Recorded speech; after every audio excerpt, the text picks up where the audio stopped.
Totoo bang 144,000 tao lamang ang makakapasok sa langit? Sino ang 144,000 taong binanggit sa aklat ng pahayag? Sa loob ng maraming siglo, maraming mananampalataya ang nag-iisip na 144,000 katao lamang ang maaaring makapasok sa langit.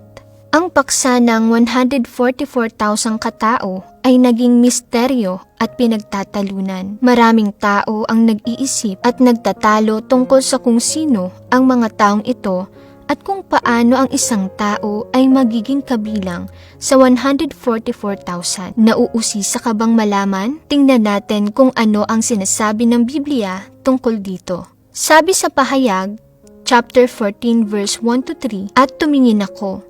At narito, ang kordero ay nakatayo sa bundok ng Sayon at ang kasama niya'y 144,000 may pangalan niya at pangalan ng kanyang ama na nasusulat sa kani-kaniyang noo. At narinig ko ang isang tinig na mula sa langit, na gaya ng lagaslas ng maraming tubig at gaya ng ugong ng malakas na kulog. At ang tinig na aking narinig ay gaya ng mga manunugtog ng alpa na tumutugtog ng kanilang mga alpa. At sila'y nangag-aawitan na wari isang bagong awit sa harapan ng luklukan at sa harap ng 4 na nilalang na buhay at ng matatanda. At sino man ay hindi maaaring matuto ng awit kundi ang 144,000 lamang. Sa makatuwid ay siyang mga binili mula sa lupa.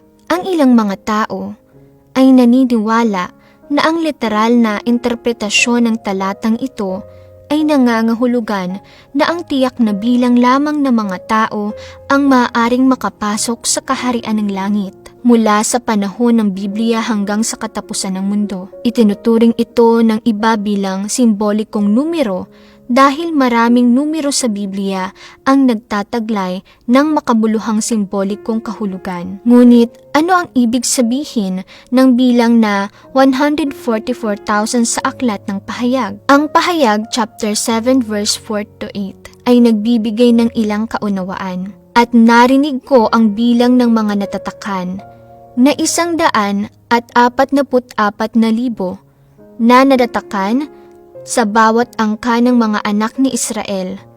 Sa angka ni Juda ay 12,000 ang tinatakan. Sa angka ni Ruben ay 12,000. Sa angka ni Gad ay 12,000. Sa angka ni Aser ay 12,000. Sa angka ni Neftali ay 12,000. Sa angka ni Manases ay 12,000. Sa angka ni Simeon ay 12,000. Sa angka ni Levi ay 12,000. Sa angka ni Isakar ay 12,000. Sa angka ni Zabulon ay 12,000.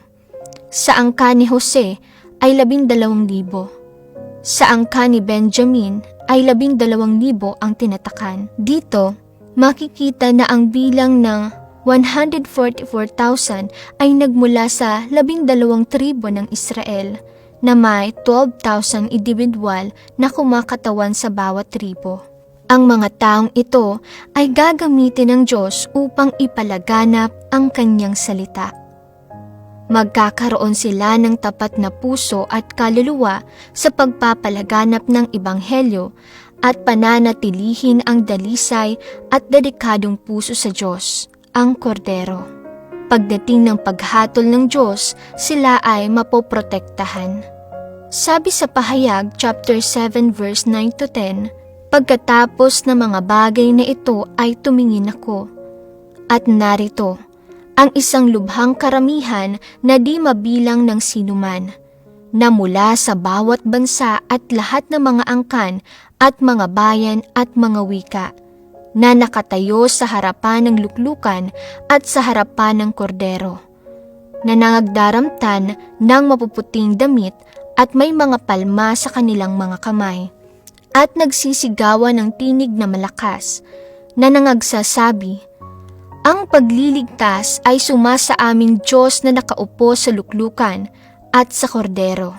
Dito, sinasabi na walang sinuman ang makakabilang ng bilang ng mga taong maliligtas at makakapasok sa kaharian ng langit. Sabi ng Diyos, nasabi ko na ang gayong mga bagay noon.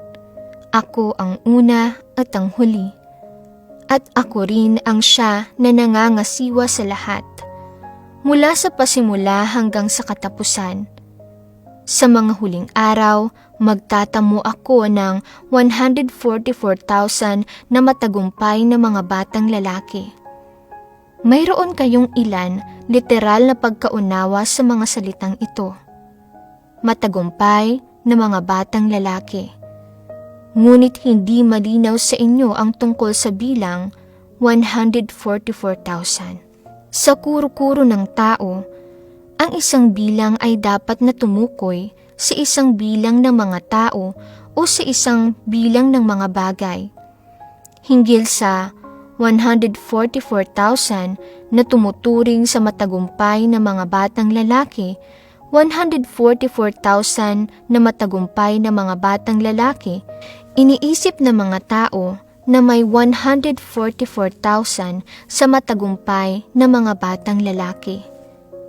Higit pa rito, iniisip ng ilang tao na may kung anong simbolikong kahulugan na nakapaloob sa bilang na ito, at itinuturing nila ang 140,000 at ang 4,000 na magkahiwalay na bahagi.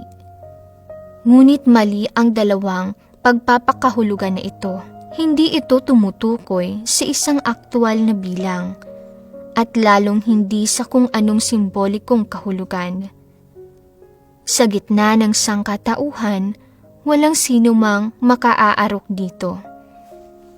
Inakala ng lahat ng mga tao sa nakaraang mga henerasyon na maaring ito ay tumutukoy sa isang simbolikong kahulugan. Ang bilang na 144,000 ay nauugnay sa matagumpay na mga batang lalaki. Dahil dito, ang 144,000 ay tumutukoy sa pangkat ng mga tao sa mga huling araw na maghahari, at siyang iniibig ko. Ibig sabihin, ang 144,000 ay dapat bigyang kahulugan bilang ang pangkat ng mga tao na nagmula sa Sayon at babalik sa Sayon. Ang kumpletong pagpapaliwanag sa 144,000 na matagumpay na mga batang lalaki ay ang sumusunod. Sila ang mga tao na nagmula sa Sayon patungo sa mundo at ginawang tiwali ni Satanas. At sila ang siyang muling makakamit ko sa wakas at babalik sa Sayon kasama ko. Ang 144,000 naman na nagumpay na ipinopresiya sa aklat ng pahayag ay ang mga taong malugod na sinalubong ang pagbabalik ng Panginoon sa mga huling araw, nakaranas ng paghatol, pagdadalisay at kaligtasan ng Diyos, at ganap na nakamit ng Diyos. Sila ay tinubos at pinalaya mula sa kasalanan, ganap na nilinis ng Diyos. Ang mga individual na ito ay ang mga taong ang mga pangalan ay nakatala sa aklat ng buhay, at sila ang mga taong sa huli ay papasok sa langit at tatanggap ng buhay na walang hanggan. Tinutupad nito ang propesiya sa aklat ng pahayag. At tumingin ako, at narito, ang kordero ay nakatayo sa bundok ng Sayon, at ang kasama niya ay 144,000 may pangalan niya, at pangalan ng kanyang ama na nasusulat sa kanya-kanyang noo. Ang mga ito'y ang hindi nangahawa sa mga babae, sapagkat sila'y mga malilinis. At ang mga ito'y ang nagsisisunod sa kordero saan man siya pumaroon. Ang mga ito'y ang binili sa gitna ng mga tao na maging mga pangunahing bunga sa Diyos at sa kordero. At sa kaniya-kanyang bibig ay walang nasusumpungang kasinungalingan, sila'y mga walang dungis. Mga kapatid, hinahangad ba ninyo na maging isa sa mananagumpay na 144,000? Huwag mag-atubiling mag-iwan ng komento at ibahagi ang inyong mga saloobin sa akin. Ibabahagi ko sa inyo ang higit pang mga kaalaman at tutulungan kayong matupad ang inyong pagnanais na makapasok sa langit. Kung nagustuhan ninyo ang video na ito, tandaan na i-like at i-share. Salamat sa panunood. Pagpalain nawa kayo ng Diyos.